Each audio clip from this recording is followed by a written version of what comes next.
allegiance to the flag of the United States of America and to the republic for which it stands, one nation, under God, indivisible, with liberty and justice for all. Great, well, we're all here, so we have a quorum, and then do we have any additions or deletions to this agenda? I don't have. Okay, I move we adopt this agenda. I second. all in favor? Aye. Aye. Great, we'll go right into superintendent evaluation and our discussion. So this potentially could be very short. We did this we talked about this last time. I incorporated the comments that you all had as part of that process. Mostly that falls in section in this first part, February and March. Speaking specifically to informing staff of the evaluation process, soliciting their feedback so they can communicate that through their union representative. So that when we do our in-person interviews, they can incorporate that as part of it. I think that was the big takeaway from our last conversation. But I just wanted to get that down and see if anyone had any other questions. I think that allows for a broader spectrum for sure. Okay. The other piece on this is I incorporated the evaluation criteria, and that's based on the OSBA performance standards. That this is effectively lifted directly from their website. So should probably CC a reference here, but this is the criteria that they use, that they recommend as part of the evaluation.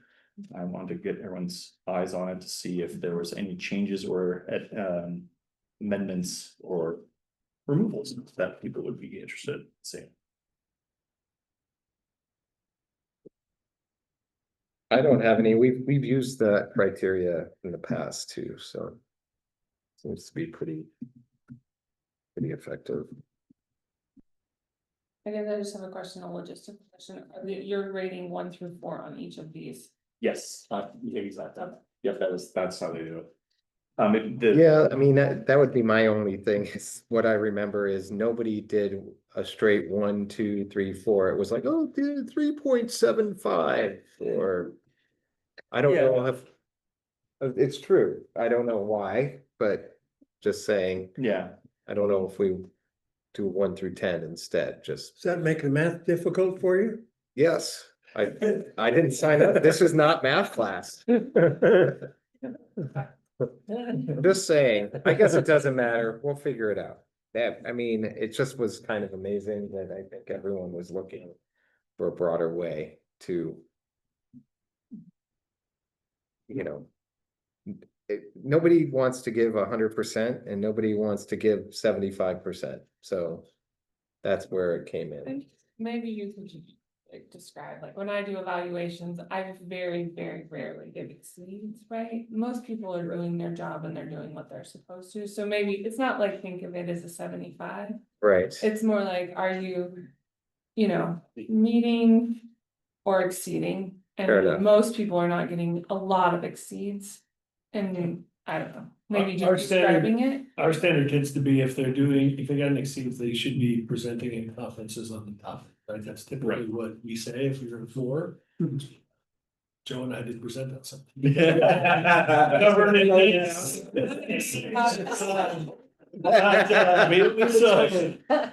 Typically that's the standard that we use with folks is that if you're a 4, you're good enough at it that you should be presenting. Yeah. Okay.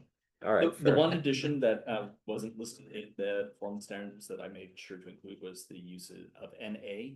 That was a common refrain that came up last time of people who we interviewed who didn't interact with Curtin in some of these areas. They felt they had to give an answer, but they didn't also feel qualified to actually speak to it. So I figured having that is actually probably valid.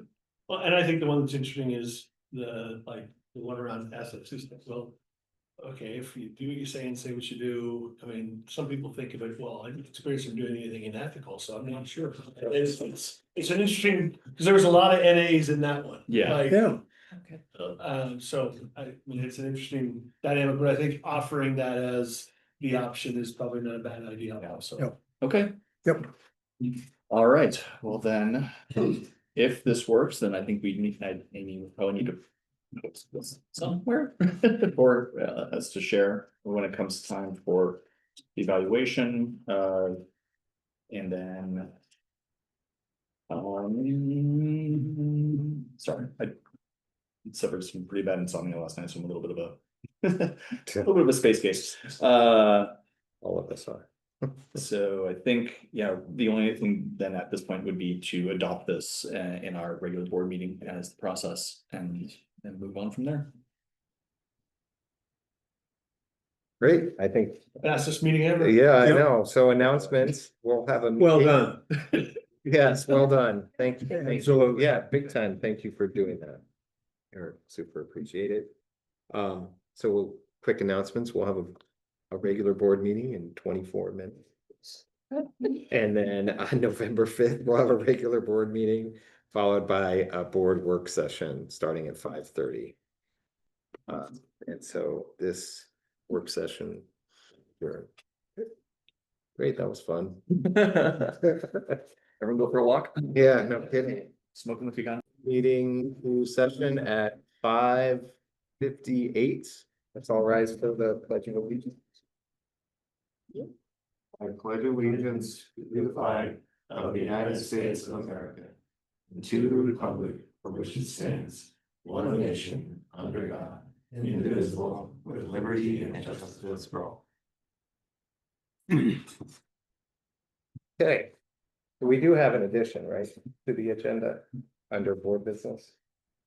Yes, And we also have to add an action, so we need to, under the Addis Act, that needs to be an action item for the board to accept and approve, Where is this? so under Oh, administrative okay. reports. Lauren is presenting on Addis Act, Okay, and then also, yes, then under board business superintendent evaluation process. Mhm. And that would be an action item. anything else? Anything else is? Great, community comments? No. Then I guess we'll launch into a, Sherry's, is Sherry here? Yeah, sure. I didn't get Sherry. Oh, okay, so you need to move the board first. Oh, approve the agenda. Oh, I apologize. Let's, adoption of the agenda. I move that we accept the agenda. I'll second that. All in favor? Aye, Aye. perfect, thank you. Should I go back to Cheryl? Well, Sherry should be coming, or what I can do while she's on her way is basically just refer you guys to the Vision 22, that's when they hand it out. So for schools, the Vision 22s are the standards that we approve. Oh, I will start that when Sherry gets done with this. Just working. You guys are good. It's my fault, I should have come. Excellent. We got started early, so it is not your fault.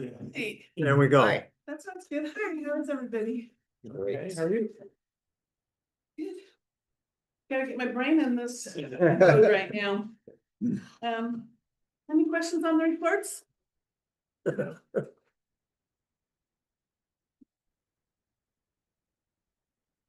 And Steve asked a question in between, but I would just add that the state gave us an opportunity to amend our ADR enrollment projection. We're close enough within that we didn't feel it necessary that it would have a big impact, and being a little conservative in our estimate versus reality will actually be a benefit down the road. So we didn't make any changes based on, we weren't enough off to make a change. Where is that projection? And I don't think anybody was, because we got the new estimates and they're just like less than $1,000 difference of the total, so. Wow. And that's, we submit that to them on our, how many students we think we're gonna have, so they calculate our ADMW off of that. So we picked 1170, which is what we thought would come in close. Oh, wow. And so, based on where we were at the height of last year, where we were at the lowest last year, we kind of picked that middle ground and budgeted on that, and we're slightly above now, but we'll get into that when it gets to the. Sherry, anything to sort of call out and the differences between, you know, the revenue, what we project on revenue and what we actually received in the last couple of months? I noticed that, you know, Yeah, this last month we were a little lower, the month before we were a little higher. our revenue is, until November comes, revenues of slow trickle coming in until we start getting the property tax payments from that, so. In November, that number will explode. Yeah, make a massive change. Okay, cool. And, you know, the actual versus priors Mhm. are, as you can see, our expenditures are way up, and there are several reasons for that. Our payroll's up, PERS is up. Our insurance, our liability insurance is up, so. But those were all, they're not surprises. Yeah, They they're were all all the things budget, we, yeah. like, we were expecting, so it just kind of looks odd when you do the comparison. Yeah.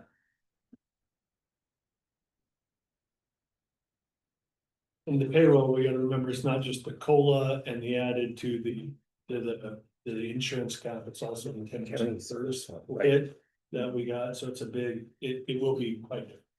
Yeah. All right. It's big. Wonderful. If there aren't any other questions, I don't know, since I was tardy to the meeting. I know Amy sent this out today, and I think that you got a paper copy. If that, it's just the auditor's annual review questions that they want to, if you can get them back to me. And if you feel more comfortable sending them to the auditors directly, I can give you their email The address. question was for folks who just got on in July. I mean, that's a tough. Yeah, I wasn't gonna send it to everybody, and then I thought, well, at least you can see it, cause this does reflect the 24-25 audit years, so. You guys do not need to. So we have, was Eric came on Yeah. minute, so we probably would have a quorum with the three of them at least responding. Yeah. Sorry. Okay. And you need the response by, 2 weeks, we'll give you 2 weeks. okay. We'll send a reminder. Yeah, Great. the reminder. Are there any other questions? I don't have any. You have any? Thank you, Sherry. Thank you. Okay, administrative reports. Megan, let's go first. Hey, everybody. Hello. All right, I just have a couple slides. Oh, that's cute. Nice. Feeling your thunder. Well, I just wanted, just do a brief, fun little update. We're a month in now over at the, thank you, elementary school, and so many wonderful things are happening. Monday, we had a no school day. Our teachers participated in training for Benchmark, which is our new literacy curriculum. And we all learned a ton. I learned a ton about elementary curriculum. It was a great day of learning for staff. We have a bunch of field trips happening right now, seed to table. There's a little picture in the corner. We're doing Ben's Science Station, House on Metolius. Next week, our first graders are gonna go to the fire station.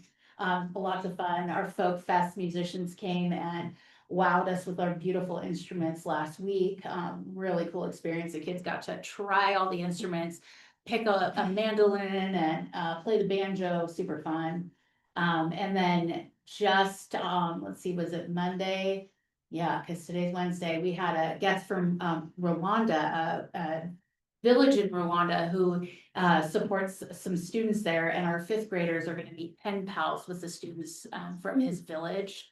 So that was a really cool experience for our kids. I got to see on the map where Rwanda is and know it's a 30-hour plane ride away, and just really neat things are happening.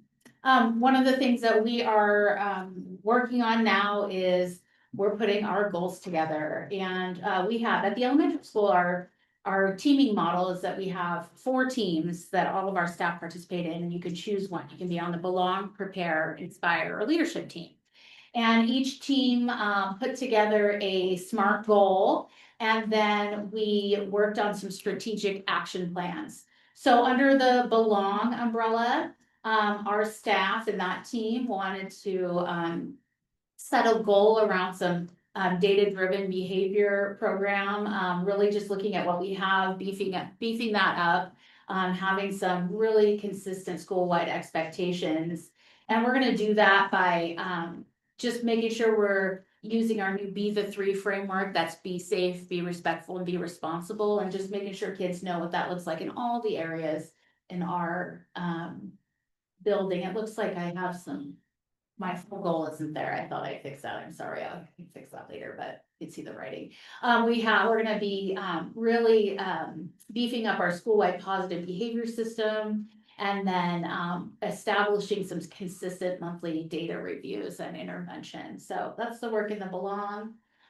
For Prepare, this was loud and clear from a lot of staff, as they really wanted to focus on writing. This is a focus that we haven't had in many, many years. It's really felt like we've focused really hard on math and literacy the last few years, and there's a lot of great things in place for math and literacy. So writing is kind of our next area. Our teams are gonna work on building some grade level writing rubrics, going through some assessments, getting some PD, professional development, to our staff around best practices in writing, and just reviewing some curriculums out there as far as like what would work best for our kids. So that's exciting work.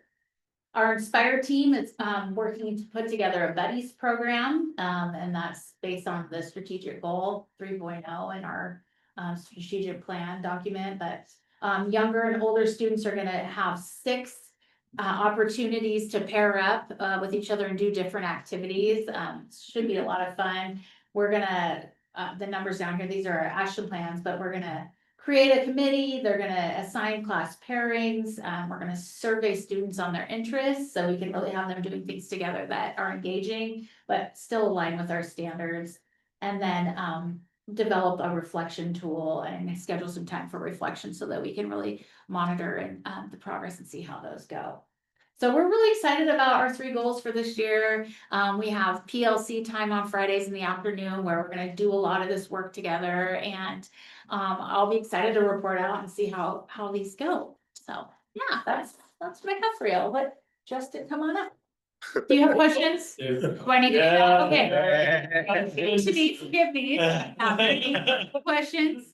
Not so fast. We're good. Okay. All right, thank you. Thanks. Thank you. Good move, though. Yeah. I'm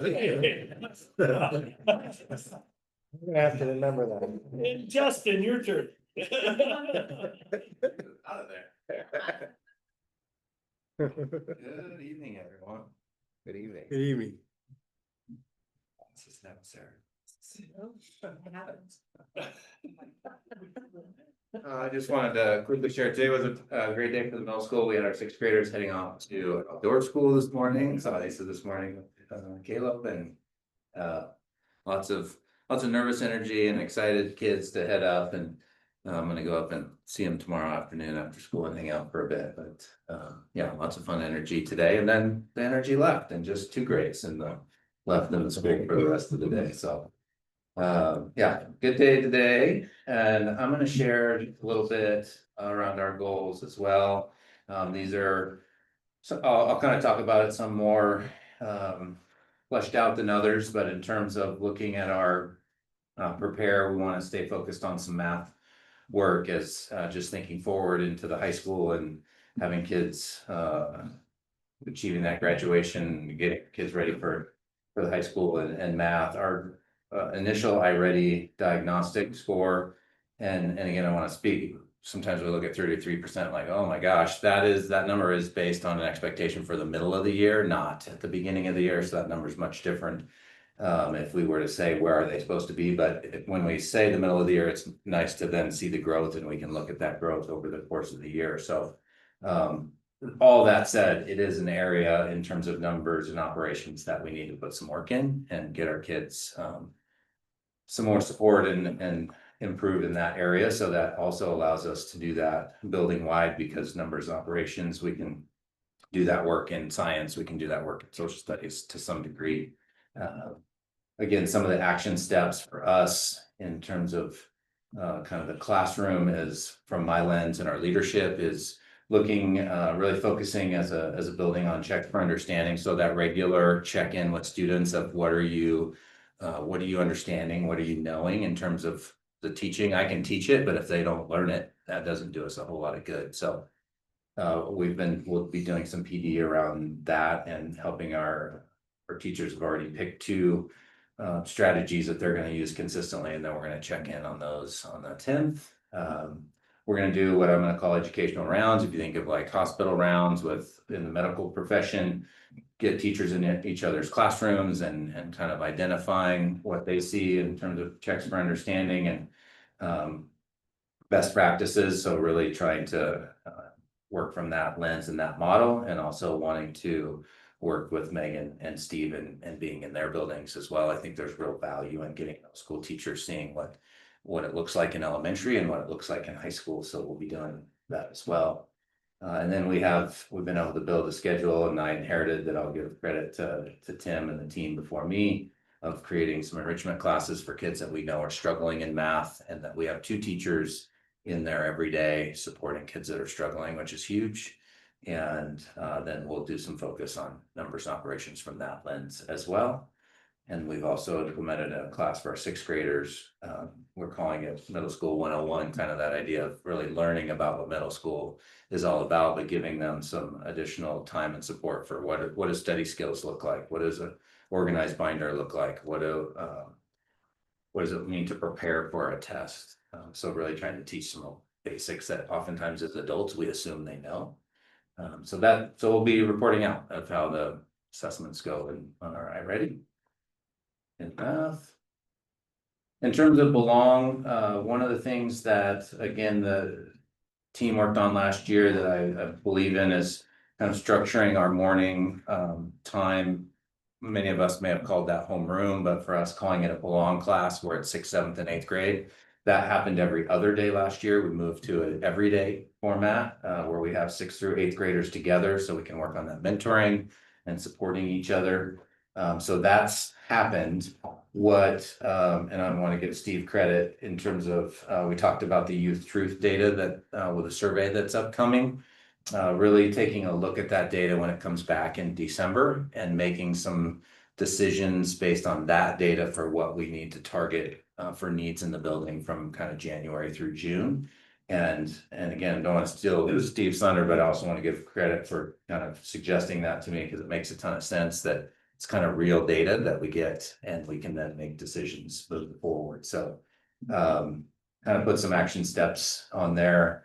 One of the things I'll talk about is in our belong class, the team has felt real strong about, instead of each class kind of doing their own thing, having buddies and really working on some of those skills together, and joining more kids in groups, and then teachers being together. We also talked about, sometimes people get a negative connotation around social emotional learning, and we're doing some things around those are actually what employers are looking for. Those are skills employers are looking for. Sometimes people say soft skills, so we're going to also be sharing that with our kids and saying these are real world skills. So more to come on the data as it comes out, but wanted to give you a feel of our direction as well. And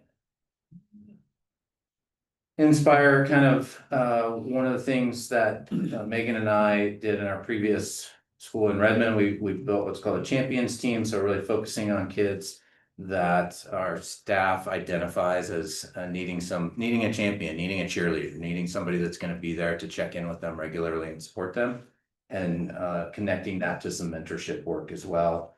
Plays into our strategic plan.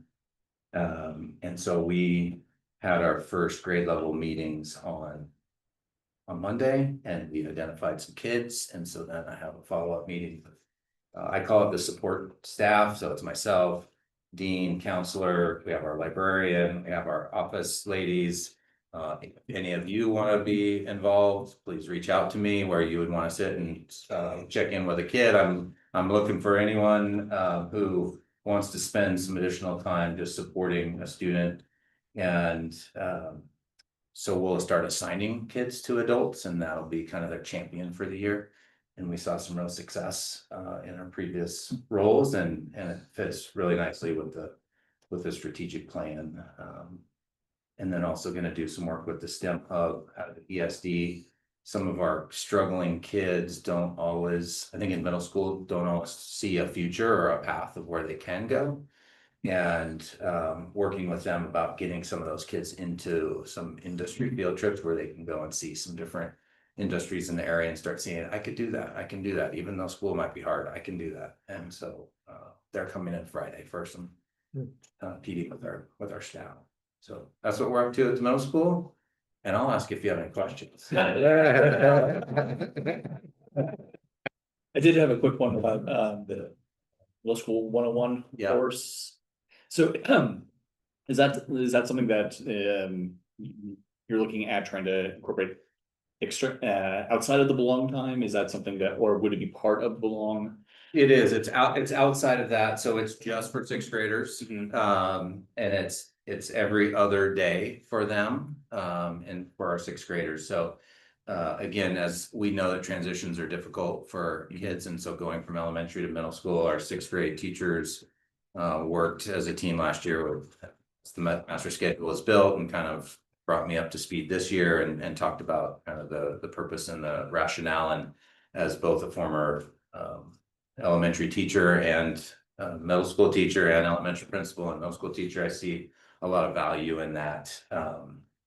In taking the time to do that, it's kind of a pilot program this year, so we'll be kind of taking a look at what is both anecdotally, how do our teachers feel our kids are doing, and as that helping, and also we'll look at real data in terms of assessments and to see what that because there is an investment in terms of resource to do that. Absolutely. And no argument there for sure. Yeah, thanks. I just wanted to hear a little bit more about it. Yeah. I have a question. Go ahead. About the champions, when you identify those kids, are you working with their parents at all too? Like helping them and enrichment kids too? I've had parents ask me some questions like, I didn't know my kid was way behind and all of a sudden they're in reading enrichment or something like that. So I'm just curious with the communication. Yeah, so on the champions team, part of the process that we built was that we reach out to parents and we say, you know, your kiddo was identified. We have these meetings and we're wanting to make sure nobody's slipping through the cracks and they have support. We've noticed that digitally their grades are not where we would want them right now, where they might be identified as being disorganized. Help them keep an organized binder and just check in with them. So we can have that conversation with them. Rarely have we had a parent say, I don't want you to do that, but it may have happened once. So yes, that's the communication on that side. We're always calling to check in and letting families know what we're up to. And that call is made by the person who is working with that student, so they can share who they are and give them their contact, and so they can reach out. In terms of students being in enrichment classes and parents not knowing, I appreciate the feedback, because coming in new this year, I want to make sure that we're communicating that as the year starts, or if we're moving kids in there, we're explaining to parents why that is, because I think that's an important piece that you know, parents have access to Canvas and can see kids' grades, but I think as educators we have a responsibility to communicate honestly if kids are struggling, and the reason they're going in is to try to help them get caught up. Get back on track. And I think that the data should have been presented to them really last year, right? So conferences through the process last year, they should be, to some degree at this point, they should be aware. So I think it is good feedback to make sure that we're being mindful of when we communicate with families, of touching base on not only the positives and covering the good stuff, but things where there are concerns, so that it's not a surprise, because I would imagine all those placements are based on grades and data from last year. And we may, with one asterisk, we waited on sixth grade, letting those kids make the transition and then have that first month of school with their teachers. And so when you talk going back to middle school 101, part of that is going to switch into some enrichment intervention type work as well. And so we purposely waited to get that data, but we'll be communicating with those families of here's what's gonna happen and here's the why. I was just curious about the math support, the enrichment math support. Is that a recommendation, or do kids just show up? What So is it based on tests or? yeah, so a little bit of both. As Kirk talked about, the kids that were initially starting in there, that was all based on data from last year's assessments. And so looking at grades, looking at OSAS state test scores, and looking at iReady data, and then teacher recommendations saying, we think this kiddo needs some additional support. So that's how that started this year. Coupled with, there are some kids who have come and they know the class exists and they've said, I feel like I need extra help in math. And so they self-select, which is, if we can get to that place where there's not this stigma around getting extra help, that's huge. And so that's just, we're starting in. When is that held? I mean, is it during a? So during, Full time? during the downside is during their elective time, so they don't miss their elective, because we run an AB elective. Right. So they miss, if that's on B day, they miss their B day elective, but they still get their A day elective. Right. And just historically, my understanding is that's been a real push and important piece that we know kids are behind, but to take away an elective is also something that is a motivator. And so Right. when the building went to an AB, that really helped that kind of process. Okay. So we don't currently have kids in reading and math, we're prioritizing one or the other so they don't miss both electives. Okay. Okay. Makes sense. Yeah. Anyone else have any questions? You got it. Thank you so much. Thanks. There's not any more questions for you, Steve. Thanks. They use them up. There's a limit. Righty. My theme today, building a plane while flying it. I'll explain. It's not as tragic as that little project would look, I guess. So some of the things were some of the indicators that I'll talk about. Some of them will sound familiar to people in loop here. On a belong front, one of the main indicators that we tend to look at is how integrated are our kids and things outside the classroom.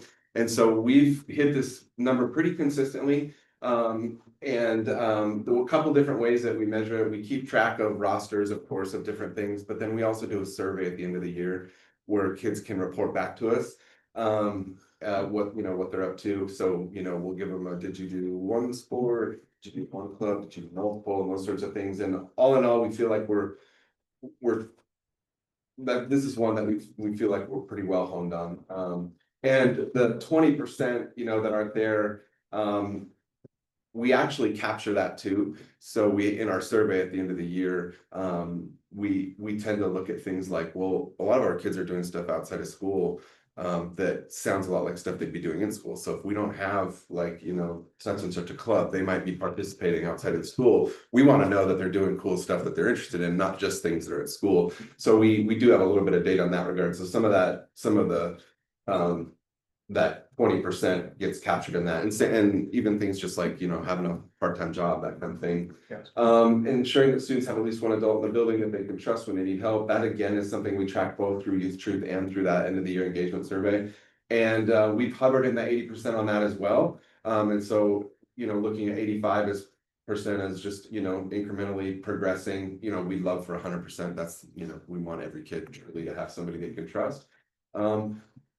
Our counselors, as you've heard, are going through the AFCA process, and that is part of this building the plane while flying it theme here, which is that they're going to be doing a lot of really cool work this year that we don't necessarily they just more or less got started on Monday with working with Kelsey, who was here last month, and they're in the process of looking at the goals that they're going to have for that, and those will inform some at every bucket for us as well, belong, prepare, and inspire. So so one of the things that they're particularly well positioned to look at are disparities within subgroups. So when they start to drill down on the data, they can see, well, you know, lower income students are, you know, at a greater clip, or, you know, don't feel like they're, you know, I'm not saying they do, but to just use as a hypothetical, or you know, there could be something where perhaps our Latino kids aren't, you know, as involved, or along something along those lines. They have the ability to get to individual students, to form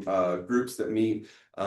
We've got Susan Horn this year, who's awesome, and she's doing her program, and one of the aspects of her program that she'll need to do is working with some of those groups. So we just feel like when we drill into the subgroup data, we'll have really good possibility. We'll have a lot of possibilities there. Sue Owen is a counseling intern. Yeah. And she's.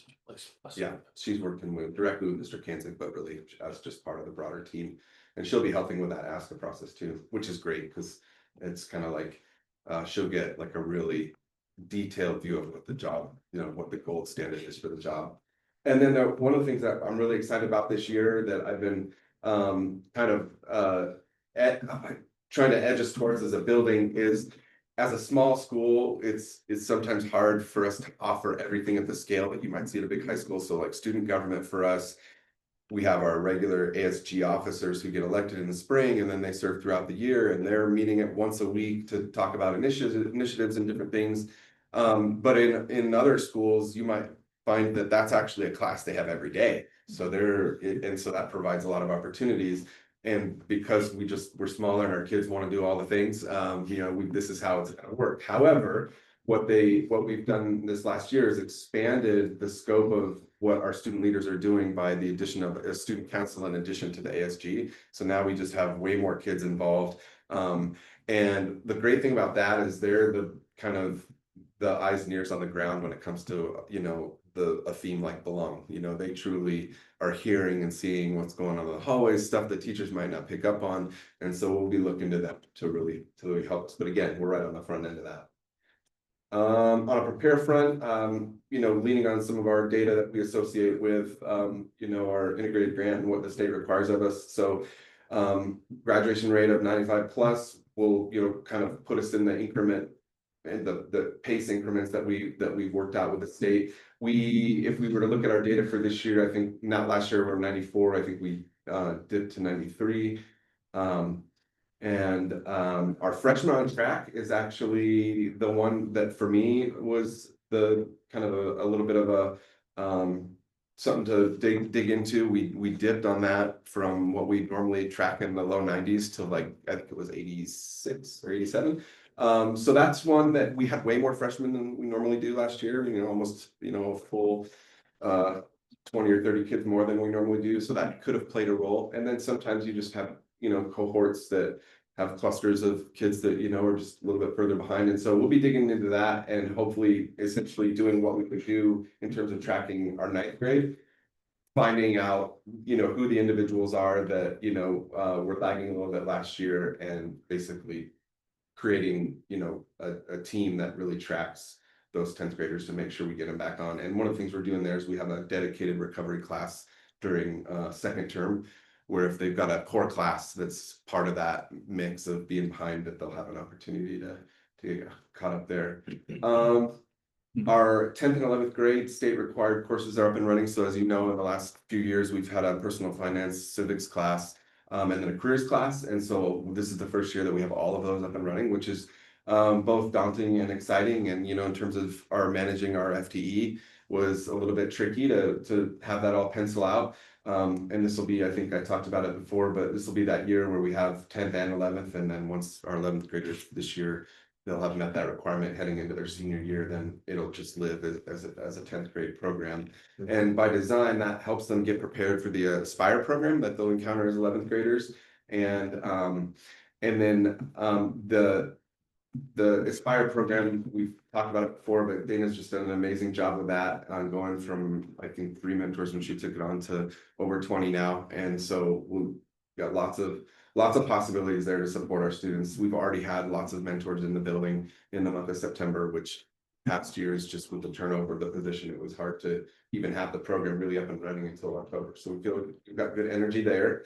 And then on an Inspire front, preserve attendance momentum. So that was one that was you know, I don't want to say it was a surprise because I feel like we do good work, but we were up 6% from the previous year. And just as an administrator, I've set lots of attendance goals, and 6% is, Check it. I've never touched that. Like it's usually one, you're aspiring to 1 or 2 or 3% annual, and so I know what work was happening there behind the scenes with our dean of students and our attendance secretary and the care and attention they were, putting in.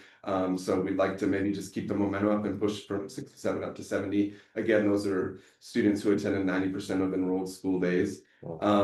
And again, having our ASCA process and the dean's office digging into where we might find subgroup disparities. I think it's probably statewide national trend. We tend to see some lower attendance numbers in our SPED numbers, and also in our lower SES numbers. The SES one is always a challenge because it's not like we have a list of kids that are on lower economics. And then now with the cafeteria or nutrition services being universal, it's even harder to have a true sense of who's impacted. But that's where the counselors come in, and the anecdotal data from our grade level teams can inform that, and when we know students are struggling. I think you've heard, but Amy has been doing a ton of work in helping us here, but also Joe. And I think we've got a decent amount of momentum around this idea of trying to leverage what students are interested in outside of school in the way of internships and work options to be able to leverage that for credit. Historically, work experience outside of school has almost always come in as a Hail Mary credit recovery, and we don't want it to be that. We want it to be something kids lean into. And so that's definitely something that we're going to be moving forward with this year, and just trying to promote that as a first option, not a last resort option. And I think also what we're starting to see a little bit in terms of kids, where we have some more upperclassmen than normal this year that have looked for other options that will provide them that flexibility. And so I think to the degree that we can do a little bit, more in the way of marketing communication to students and families, they can know that you don't have to go looking for a different program to allow for time, free to work. We can build that into your regular trajectory. And then there it says develop a measure that can be paired with state data related to post-secondary plans. So we get an indicator from the state that talks about how many of our kids are going on to 2-year and 4-year colleges. And we just feel like that's an important piece of data, but increasingly not as relevant as that might have been 10 years ago in terms of families' aspirations and kids' aspirations. A lot of kids are looking at, moving straight into a trade or some other career path. And so we don't know what it looks like yet, but we definitely want to try to, and that's both, the school itself, our Aspire coordinator, and Grow as well is very interested in how they're, the resources that they generate, how they could be leveraged for things other than just college career. Yeah, the real challenge is most of the information only tracks in-state attendance. So if the kid goes out of state to anything, you really don't get any information on it. Or it's definitely harder to track. Yeah. And then finally, for PD themes this year, we did a little bit of a departure of what we've been doing for the last 4 years that I've been here, where we had a leadership team kind of settle on some themes that were mandated around, like you'll recall, we did a year where we're doing literacy across content areas and different things. And so we created a menu this year and just put it to teachers to say, we want this year to be an inquiry year for you to explore something you're passionate about, something that you feel like you never have time to address. And so out of that menu of about 10 things, there were 2 items on the menu that were AI driven, and both of them ended up being critical mass for us, so that we had about 8 of our teachers select into one of the other artificial intelligence topics. And then the other one was just rethinking how we approach assessment, looking at criterion-based assessment, standards-based assessment, and basically trying to make sure that whatever kids are doing as it relates to a product in class, that it's something that feels real and authentic, that sort of thing. So those are the 3 themes we'll be working. They're pretty much evenly dispersed across staff. We've got about 8 or 9 teachers on each team. The teacher workflow one is around exploring ways to leverage tools that are out there. Our district has access to Gemini, which is a tool that pairs with Google. And then also we have an opportunity to pilot still in the works on this, again, building the plane, but we looks like we'll have an opportunity to pilot Conmigo, which is Khan Academy's the development that they have to, and the whole idea there is looking at tools that can allow us to be way more efficient in terms of the pace and just the overall efficiency with which we're able to identify gaps and then be able to do things that are targeted in the way of instruction. Some of the tools like Conmigo, actually, it's kind of a little bit of one-stop shopping, but there are other things that teachers can use to just make sure that as quickly as possible, they're identifying needs that kids have and addressing them, so. There's also an administrative chat GPT suite that we're working on with staff. If they prefer that over Gemini, if they're more familiar, so we're trying to give them the tools they need to explore the Yeah. apparatus. But it's a familiar refrain at this point, over 3 years, we've gone from requiring a syllabus item that said you shall not to here's how you shall to now it's fully integrated, so things are rapidly evolving, and we just felt like if we weren't giving them dedicated time to just, even if all they do is kind of interact and play with tools that are out there, and just give them exposure, that we're shortchanging them on things. And then also just being able to be leaders with the kids around, the healthy ways to encounter a tool and ways that, aren't misrepresenting, learning. So what questions do you have for me? That was a lot. It's like, no. Didn't feel like a lot today when I was trying to summarize. One of the things that, again, going back to the building the plane meeting, I just want you guys to know that I won't be sitting on initiatives and things that are happening real time. What I found as a high school principal is that the clean sort of data goal presentation cycle is elusive.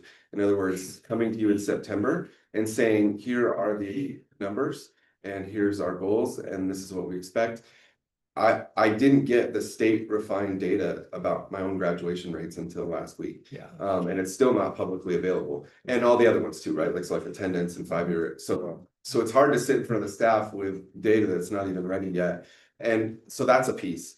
And then I'm leaning on them. I filled out their survey this year, Youth Truth. They said, what administrative feedback? I said, can we please do this at the end of the year? So it feels like it represents a year's worth of us trying to pursue our goals. Because right now we'll get the data in December and then we'll sit down with our counseling team and our other teams and say, what does this mean to us and how can we move the needle? And then we'll have, about 6 months to try it. And then when they get surveyed again in the fall, it's really data about the previous year. So that's all of this to say that we're not going to let the fact that we go to school for 9 months out of the year hem us in on when we feel like we need to be nimble and move and adjust numbers and things. So I'll just keep you updated. We didn't even mention the great stuff about smart bounce assessments and how that works, right? Oh, right. Yeah. If you have non-participants, it goes against your mean score. Yeah, well, I as the person presenting this data, I get to pick the things I want to talk about a little bit. The smarter balance piece, I won't toot our horn because we're not there yet, but our participation rates were definitely way up and yet, because they're not all the way there, it looks like we're not doing anything. But anyway. Right, wonderful. Thank you Thank very you. much. Very well. ADI. We have to. Yeah.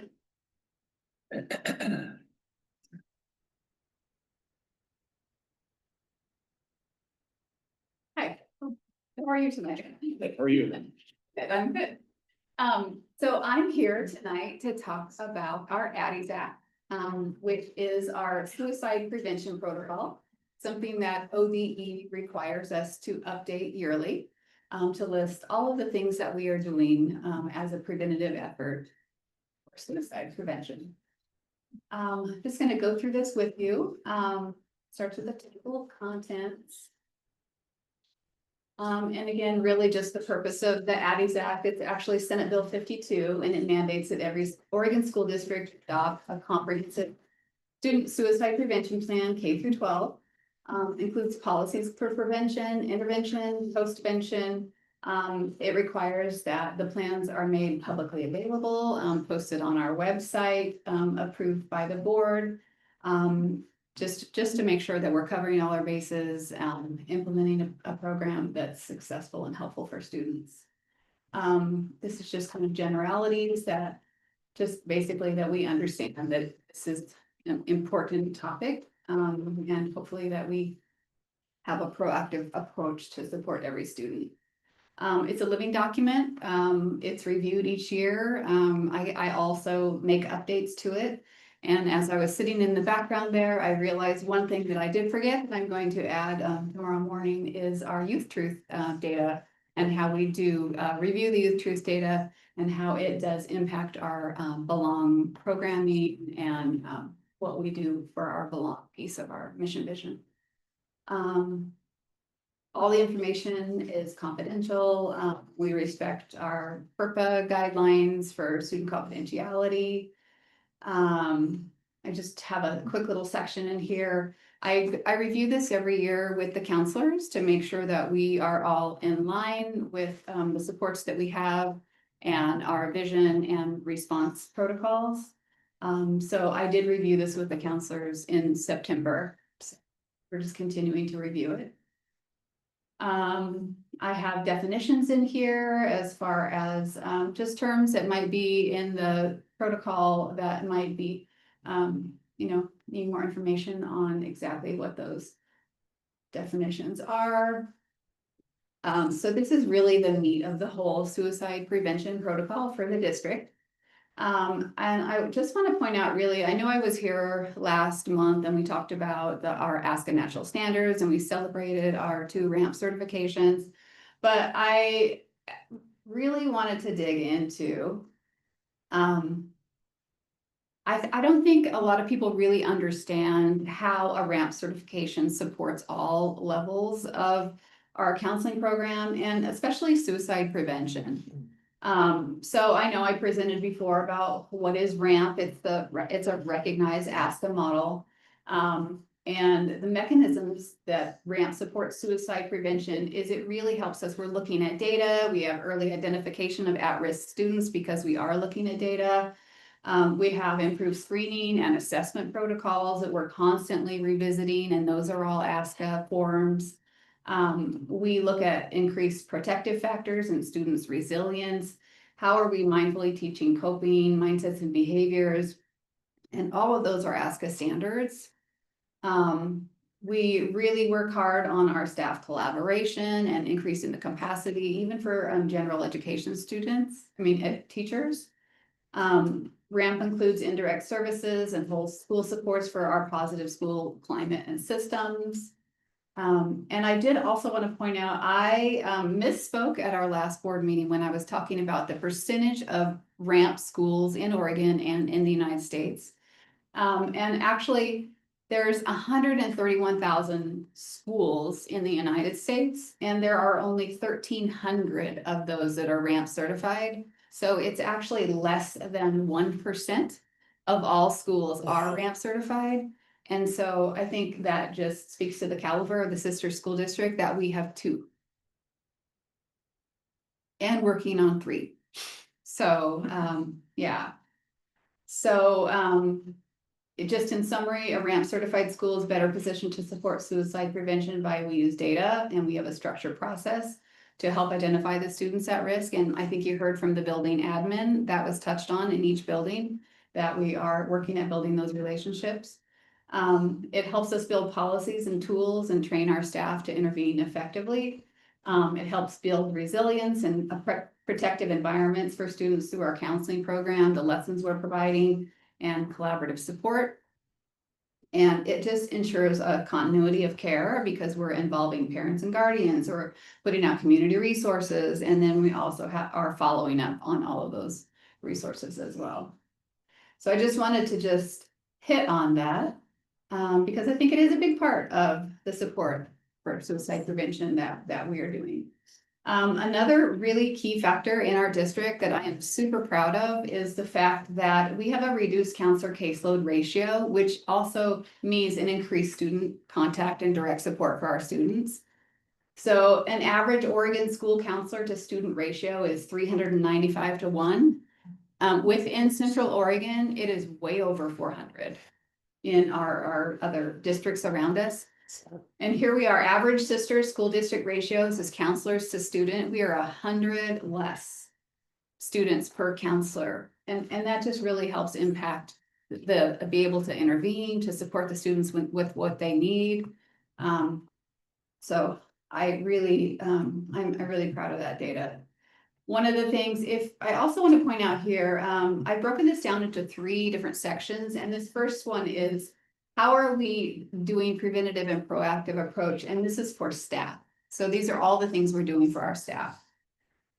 So we're working on RAMP for the high school. We're working on our ASCA standards. We have our increased ratio for students or decreased ratio for students to counselors. We do QPR training, which is question, persuade, refer. We train all of the sister school district staff. We do that every 3 years, usually by building. Last year was our year, so this year we're a little light on that. But we do that every 3 years. We have a curriculum, it's really a supplemental curriculum called Erica's Lighthouse, which is grades 4 through 12, which is specifically designed for suicide prevention. We do assist training, which is applied suicide intervention skills training. It's a 2-day course. Our counselors go to that, our school psychologist goes to that every other year. So I have counselors out training, doing the 2-day training every other year. We have implemented Wayfinder K through 12, which aligns with Oregon's ADDIES Act requirements. So all teachers have access to Wayfinder. We do a lot of safety planning with our school counselors, school psychologists, school nurses, and we do that every 3 years. I would say more likely we do that every year. I try really hard to loop in my staff if there are workshops, trainings, guest speakers, regional presentations. We all went, well, a lot of us went to the Regional Safety Summit that was put on by our Student Threat Assessment Team in the High Desert ESD last year in Bend. We had a pretty good sized group of sisters teachers come to that.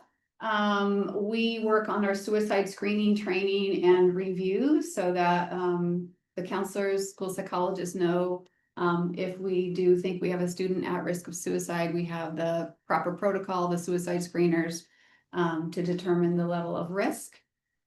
We have implemented Care Solace, and we've done a lot of staff training around Care Solace. So no matter what, 24/7, 365 days a year, families, students, staff members can all log on and access help with our Care Solace platform. We also train on CALM, which is counseling on access to lethal means, making sure that we can reduce the risk and for suicide prevention as far as lethal means. We have CPI, it was just crisis prevention training. I did this on Monday for our staff. I think this year I'm training 35 staff members. Last year I did 45 staff members, and it's on prevention and de-escalation and proactive strategies. So that's it for staff. That's all the training we do That's for all? staff. Yeah. And I'm gonna add the youth truth survey and the data analysis. I wanted to ask real quick. Yeah. Erica's Lighthouse, how, when and how is that sort of rolled out? Yeah, that's a really good question. So our ADDIES Act is also reviewed by Deschutes County and the High Desert ESD. And I met with them, it was about a month ago, and they were reviewing the pieces that we had to support specifically suicide intervention. And I had kind of mapped out all the ways that Wayfinder was meeting those goals. And their suggestion was, could we just look at this very minor supplemental piece? So I looked at Erica's Lighthouse. It is, it's a free curriculum based out there, and I just basically signed up. I let all the counselors review it, have access to it to see if they could pull pieces. If there was any way that they felt that Wayfinder wasn't doing the job that they specifically that they needed, that they would have a resource that they could pull from to supplement the Wayfinder. Yeah. So I wanted to make it available to them just to say that we have every concept covered as far as curriculum. Yeah, so that's really, we're using it as a support curriculum for our Wayfinder is the main curriculum. Great, thanks. Yeah. So for students, we just started this year. It's actually really fun. It was an idea, it was a breakout session at our ASCA conference. And it was on 1-minute meetings, and our elementary counselor said, I am totally gonna do this year. So her goal is to meet with every single student in the building before the end of the school year for at least a minute, for a minimum of a minute. Just to make a connection with them, not for any specific reason at all, just to get to know them, have a conversation with them about any topic that they would like to talk to her about. So that in the event that there is an incident or the student does need to go to the counselor, she already has some sort of a base relationship started with them, and she's already talked to them in a friendly, supportive way. So we're starting this year. We're doing the 1-minute meetings. We also have the district-wide mission vision statement along, and you've heard from the other administrators how they're supporting that in their buildings.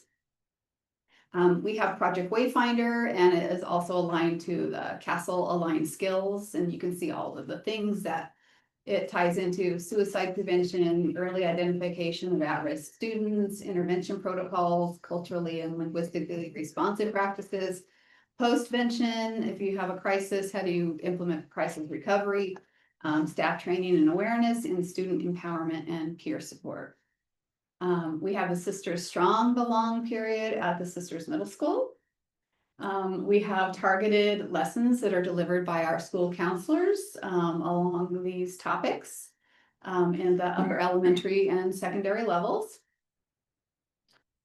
We are teaching curriculum aligned with the Oregon Health Standards in our health instruction classes. A lot of it is focused on the Wayfinder lessons around suicide prevention in our secondary. On our Chromebooks, Todd was kind enough to install, we have an app called First Step app, so that students have access to that on their Chromebooks. They can download it on their cell phones. We have posters Not in around. class. Yeah, not outside of class, they can download it on their cell phones. But it all links to First Step Oregon, which is a resource and for tools needing to help themselves. Just a tip line for you have a friend in crisis, or maybe you're in crisis, and how to get help quickly. And again, we put up First Step posters all over the middle school and the high school. We passed out swag, we had bracelets, just all kinds of things. May is our mental health awareness month. September is suicide awareness month, and October 9th is youth suicide awareness day. So I'll be putting some things together for Amy to push out on Parent Square. We also focus school counselor delivered lessons on stress, depression, anxiety, prevention, management, coping strategies, suicide, and normal stresses versus distress mode for our secondary students. We also work with Deschutes County. We have an upshift curriculum. It's mostly implemented at Mosaic Medical about substance abuse and cessation. And then for parents, on our website, we have a lot of resources for just mental health in general, resources around the community if you need to connect with a provider for all of Central Oregon. They can attend the QPR training as well. It's open to anyone, and we have had some parents who have taken us up on that and have attended. We do also just educate on the Lines for Life, what it means. There's a parent access portion of that where they can actually report.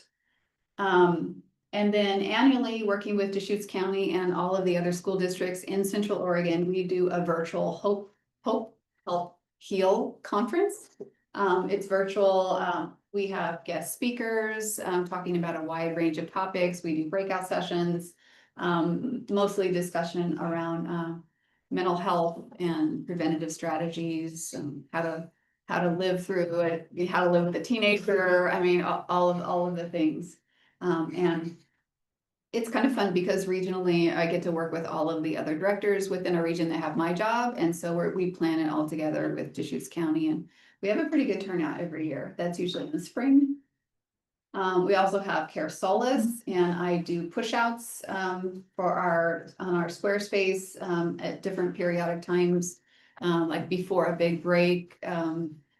When like in the middle of dark winters, when we know we're more at risk for students into the school year, those kind of released timings of when we know that our stress factors for families or kids. And then we also have access to provide lock boxes and ammunition boxes upon request. It's a grant through High Desert ESD, I believe through the Roundhouse Foundation. So no questions asked. I think it's multiple too. It was Roundhouse and somebody else, because at one Is point it? they had double the, Yeah. they had a massive donation of stuff, plus they had bought stuff, so they were, Yeah. it was piled up at the And end. they still have a massive storage of all of these things. I have 2 in my car right now to bring to the high school and the middle school. Yeah, so it's lock boxes, anything that a family might need, maybe a student might need, to securely store and lock a firearm. No questions asked, and just using it as a preventative measure. And that is it. The rest of this is just kind of protocol. I've got who we are, just different staff responses, safety planning. We do lethal means counseling and gun safe boxes again, Care Solace.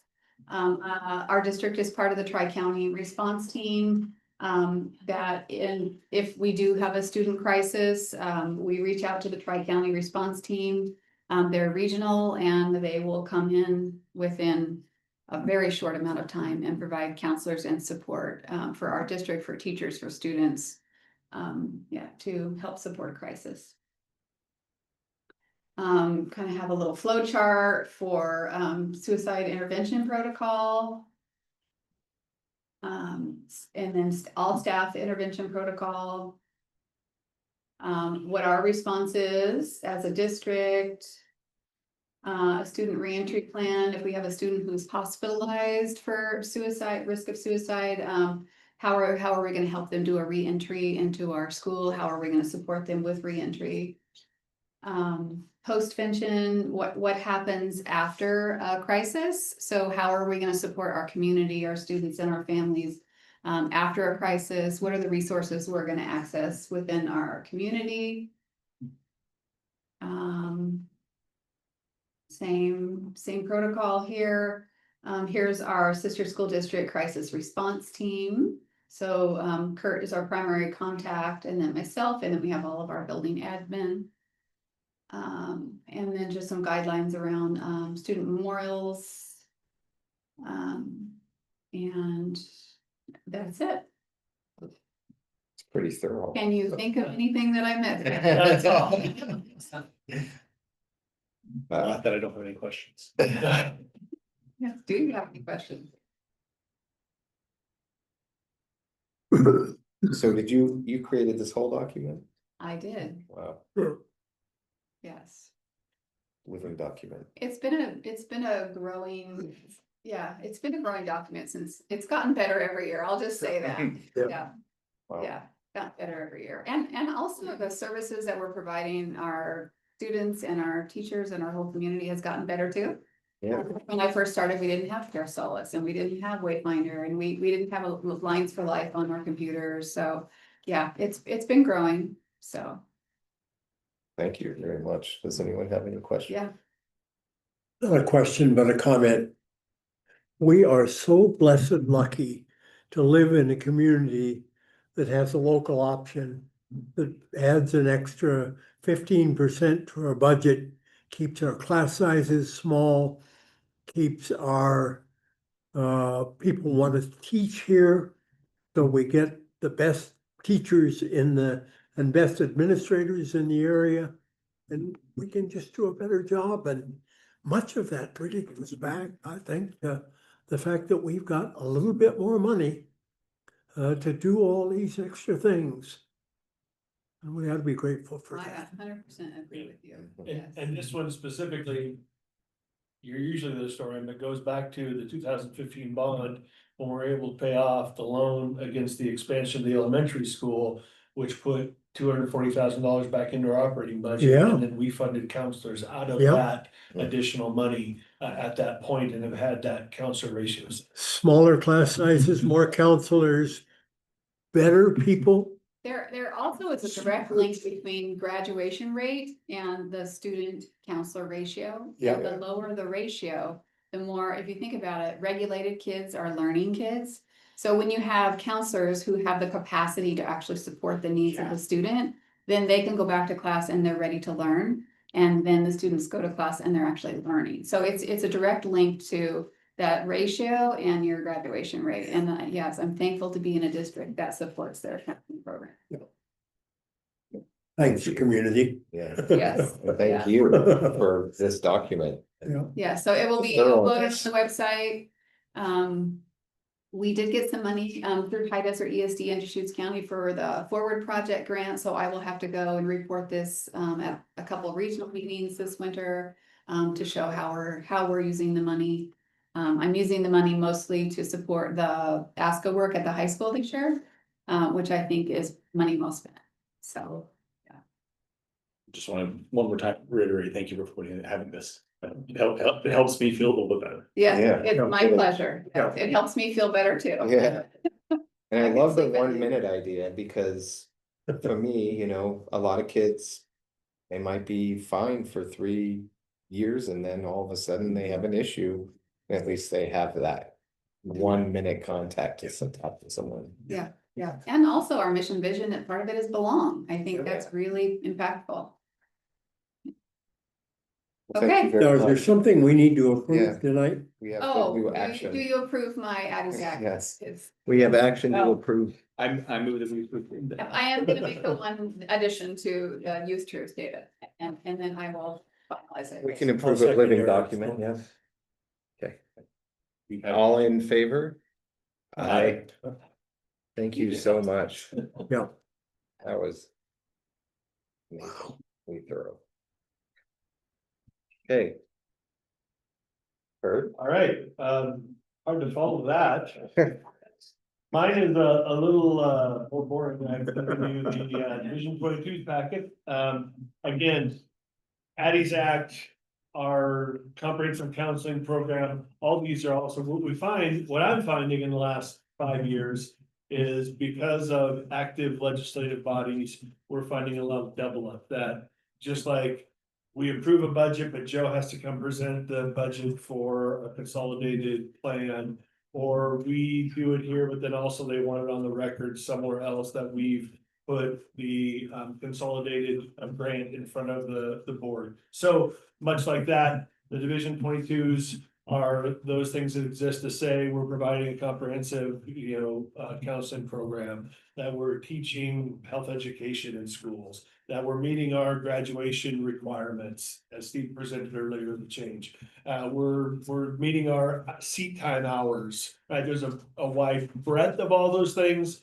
And so the template you've got is that we are in compliance of the areas that we talked about. If it would be probably Jeff might be the only one remembers that for a while, we were having a little bit of a dialogue, I won't say fight, dialogue with the state about mandatory PE minutes. We're thinking about And that. I remember we filed very it well. as an exception, and at one point, we had the same thing with librarians, because we didn't have a librarian at the high school. So those things have been corrected, we've got a plan in with them about how we're achieving those requirements. So I can sit here and say that we are in compliance of the division. So. Excellent. Just curious, there's 2 in here that are waived till 2027. Yeah, it's through COVID. I believe that one of them is some of the essential skills requirements. So Yep. yes. Yeah. that's- Yeah, that exam. Okay, great. So we don't have action with it. No, I mean, again, this We is just one of those need to things know. where I have to present it. We have to give people, so this will happen in the next board meeting, because we already have public comment. We have to present it, give people time to comment on it, which will be the November meeting. And then we have to upload the agenda that shows it and the supporting documents onto the website. So we acknowledge that you did this. Yes, and it'll be in next month's minutes, so it'll get approved, and then by the 15th, we have to upload it all meet the deadline. Wonderful. So that's, and obviously if there's any other questions, about it, I'm happy to answer those, but, again, it's. I mean, we're all in compliance, so Yeah. I don't know. Why we would question that. I kind of gave you guys an enrollment update already, you know, based on the initial projection and not knowing the 10-day drop, so we lost, I think, about 15 kiddos in there somewhere with the 10-day drop.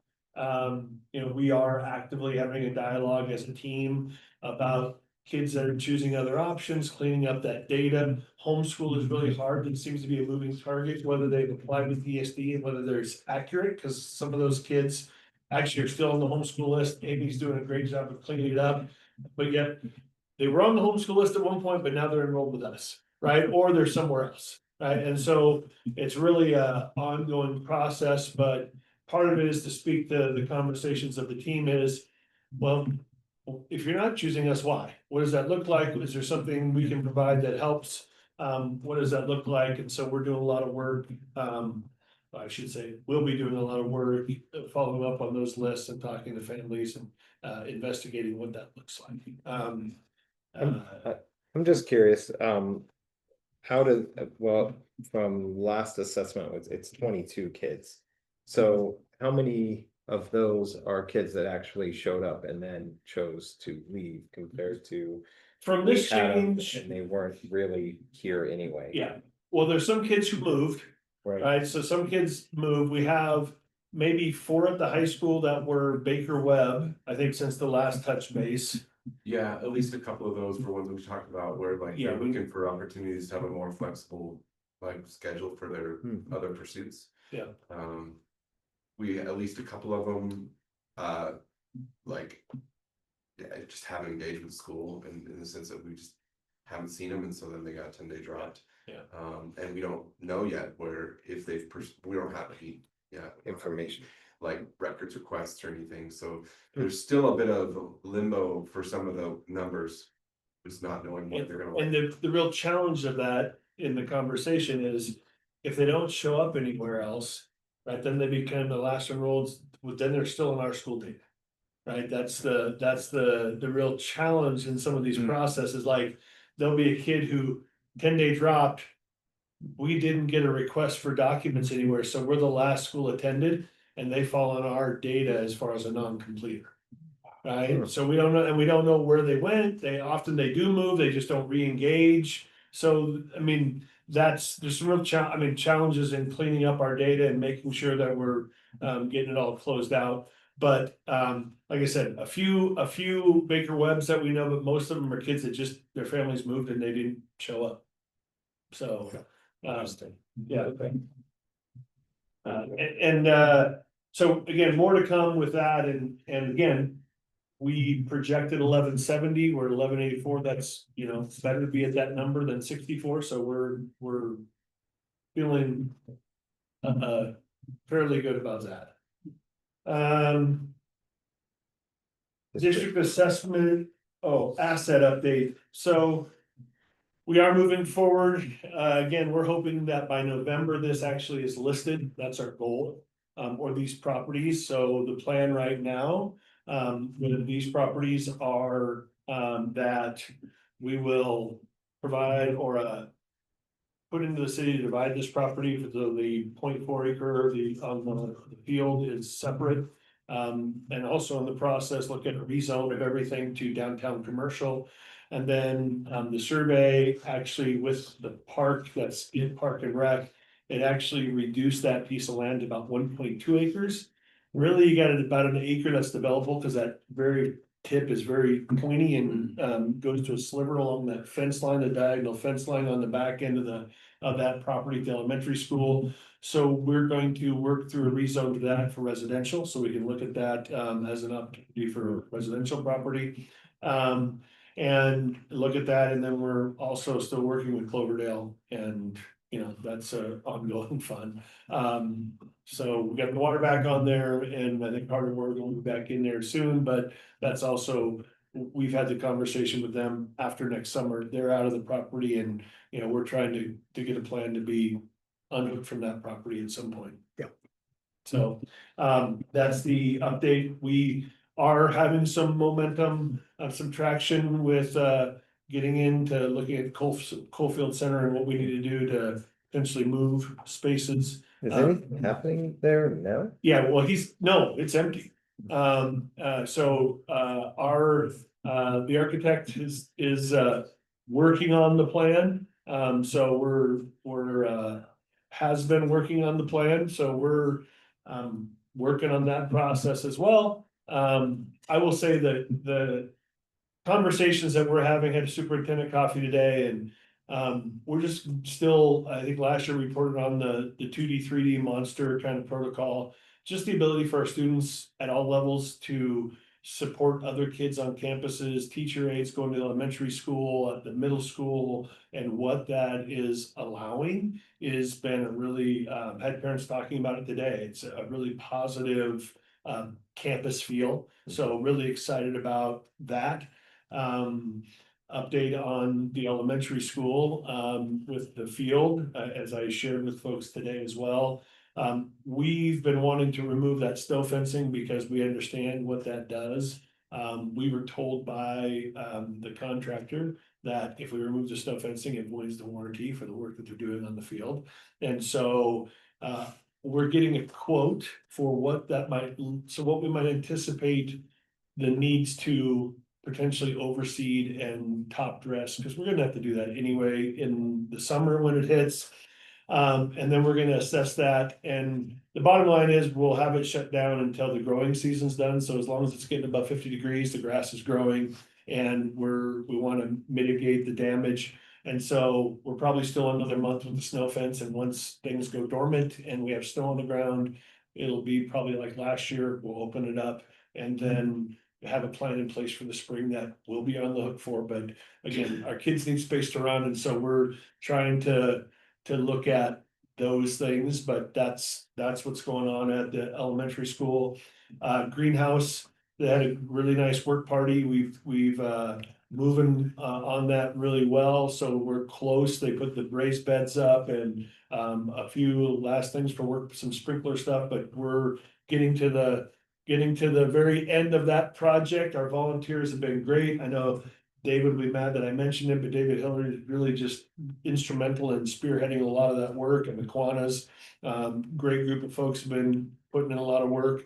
They got stopped to move the propane tank over for free. And so they're gonna work on getting that moved over so that we can have heat sources in that building when we need to. Again, the intent is probably not to run it year round, because that's a heavy bill to foot the propane year round, but it'll start early in the spring to take the frost off, and then we'll run it a little bit in the fall to finish whatever fall projects happen, and then it'll be winterized, so to speak, like the other one was. So that's the protocol there. We're excited about all those things. Our warranty technically is up now with the new elementary school since we took. So there is some stuff that's still on the punch list that's getting done with that. So we're technically at the end of that 1-year warranty, which is I won't go into that because affordable housing condos still, they reduce the time frame for when you can get sued. The builder can get sued from 10 years back to 7 years. And it's like we have a 1-year warranty on a $40 million building, but you can sue, a condo can sue their builder for 7 years, up to 7 years later, based on stuff that might go wrong. Again, why that's a big impact. I think with affordable housing, if we have better, I've been advocating for better legislative changes around that, because it's impacting condos would be because there's ownership and affordability of scale. So it's really the laws regarding condos right now are prohibited for that as an option for affordable housing. Anyway, so that's sorry, I did my rant anyway.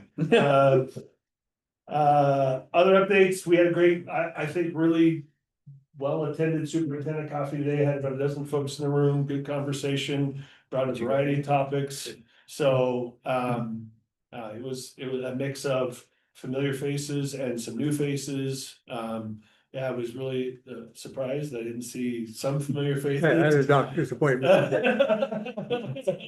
Excuse absence. But it was a good meeting, and again, I think, looking back on having done those now for, a decade, it's actually really a great opportunity to really get forward messaging out, also answer questions, but really talk about things that are happening and get people who tend to be key communicators able to communicate those things. So it's really was really a productive conversation. We had made some contacts to do that could also look at some of the work that we're doing around internships and trying to expand opportunities for kids. So yeah, it's great. It's been a good month, good start of the school year. I'm really excited about where we're headed. Great. Any questions? Nothing pressing at that coffee. No. Great. No questions about third grade enrollment. Not today. Fair enough. That's amazing. I mean, I think the fact that we lost a few, some Right. of those numbers that we lost were third graders that didn't show up. So what the numbers look like, they could be backed off a little bit. And so thus, which is what I explained the last time our process was, we wait till we see kids, and if we have to respond, then we do. Got it. So Any questions for Kurt? Okay, thank you very much. Hi, Joe. Notice my name on here. Yeah. oh, I can actually do Okay. this, yeah. So Joe's on there, but But I'll have you open to page 1, we'll go line by line. yeah. No, Thank you. it was being voted on the last time, was not Yep. officially ratified by them yet, so we couldn't make the announcement. It is ratified. Speaking of that, I will kind of toot our horn a little bit. One of the things that we went around and went to each school, talked about, one of the things Joe and I actually presented about on COSA was about doing school differently. And we think that we're modeling that in a new kind of 2-year pilot of a PD option for staff to do a problem of practice and create their own kind of Action research. yeah, action research around it and awarding credits for them for that to move them on the pay scale, or if they're maxed out, to look at potential stipend. And again, a win-win because it's really work they're into. It's not just taking a class from whatever institution and getting credit for it. It's based in our community and the work that's happening for our kids. Secondly, also, if we award the credit, it's good for us, it's good here. It hopefully keeps us retaining folks, because if they go somewhere else, it doesn't necessarily transfer because it's awarded to them by That's where us. credit came from. So we were a little bit being crazy like a fox, but it was also a lot of excitement from staff around that option and not having to jump through hoops at a university to do that process and doing something that's pertains to the work in our district. So we felt really good about it. We're excited about the kind of 2-year pilot and what that looks like. And again, it's one of the things that Joe and I presented when we were at COSA was modeling innovation for the adults to help spur it. Like if we didn't do something different, we felt like we were asking staff to do something different without modeling that behavior. So we felt like this was a way to model what we're looking for. And it's really based off of, I think Joe and I presented talked a couple of years about the Stanford Design School that we attended through a grant for the ESD, and it's really based on their model. So, And if I could add, you heard Steve talk about interest-based internships. Yeah. And so what we were thinking is, well, how do we get to model that for the staff? And so we're trying to figure out how to create something that they can do, something that interests them to give them credit. Yeah. And so hopefully there's that trickle down effect. Yeah. And I want to distance myself. So that thing that Kurt just said about keeping them happened after the fact when they made us aware. And that was never part of our plan. part of my plan, Trick. I'll just say, I thought it was a great idea for many reasons. And that's one of them. That's a It would be byproduct. interesting to find. Unintended byproduct. Yeah, Fair enough. but it should be in the back of your, it's our MOA in the back, in appendix, if you wanna read it. There's 4 different options for staff to earn credit or a stipend, as Kurt said, well. There's not a stipend option for every single one, but we'll figure out. So it talks about all 4. The first option for what Kurt was just talking about, the design thinking action research. And the purpose of it is front page. But they ratified, so we now need the board to accept it and take action on accepting it, and we are actually already have rolled payroll over and are paying appropriately because we anticipated being where we were, so, everything is. It's good, so. Right. So I move that we approve the SEA contract. all in favor? Aye. Thank you very much. And then we have action on your evaluation. So you want to, Yeah, I move that we. yeah, I don't think we Accept need- the superintendent evaluation process as proposed in our work session earlier today. Awesome. all in favor? Aye. Thank you. I did notice it says action on first readings, which we, Oh, did they? Yeah. so the action is go read it. Yes, that's the action. Oh, did- We're getting down to, these are, again, just the not repeat and drag this on, but these are based on OSBA changes in legislation where there's either highly recommended or required changes in the language that we need to update. Actually, we did catch one that I think if it's not in this one, it'll be in the next one, which is the every student's belong. It's actually should have been on a July list to update yearly. And if you look at the date from the, well, if you go on our current website, we haven't updated it in 3 years. So, so that one is just that yearly turnover, intended to be just getting in front of the board to make sure that we're, making sure, that belong is at the center of what we're doing. And, it is here, so I think that's why it probably didn't get in front of you guys up to this point, because it's connected to every one of our building goals. Yeah. So. And thank you for giving us a hard copy. It makes it much easier to. And we will have a few more that are trickling through that we need to finalize, but so we'll have second readings on these next time. Any feedback that the board has, give to Amy and I, and so we can look at them. There may be things we can change, but mostly it's adopting the language that was suggested by OSBA. And then we'll have another wave of first readings next month as well. Perfect. So if you don't see red, it's because either it was completely changed and we're just making changes, or it's brand new that we had. Got it. Got it.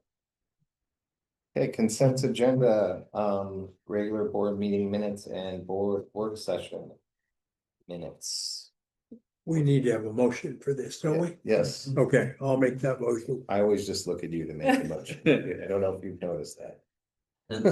I'm ready to hand that roll off. Sure. I'm happy to make a motion that we approve the consent agenda. I accept. All in favor? All right, Aye, thank you. Announcements, November 5th, regular board meeting at 5:30. Followed by a work set, that's going to be a fast board meeting if we're having it. Plus or Well, I minus think the 6. question would be, we put work sessions in as a place saver. I will also say that working with Melinda, we may need to have an executive session in the next meeting. To inform the board about some stuff. I'm not sure that we need the work session unless you guys are working on my evaluation during that, but I'm not sure there's any topics currently that we have for the work session, so unless something more develops around assets, movement, Sure, I'm not sure we need to have the work session. why don't we just leave it on the calendar and we can. cancel Yes, it later. exactly. And when we get close to notifying, we can, Yeah. we'll publicly notice. And the executive session also needs to plan with that. So if we have it, I'll communicate with you guys about in our pre-board meetings about that and, but right now, my anticipation is we'll include that in an executive session in November 15th. Perfect, thank you. I'll just remind everyone to, well, at least 3 of us to fill this out. Yeah. And then, the OSBA event that's in November is really worth it. Okay. Oh, there's one local in October. Yeah. Yes, I forgot about that one, which was on the 20th. 28th, I think. And do you know the location? It'll Uh, be at High Desert. I do, that's a Okay. VST. Great. Anything else, anyone? Meeting adjourned at 7:25. Thank you. Yep.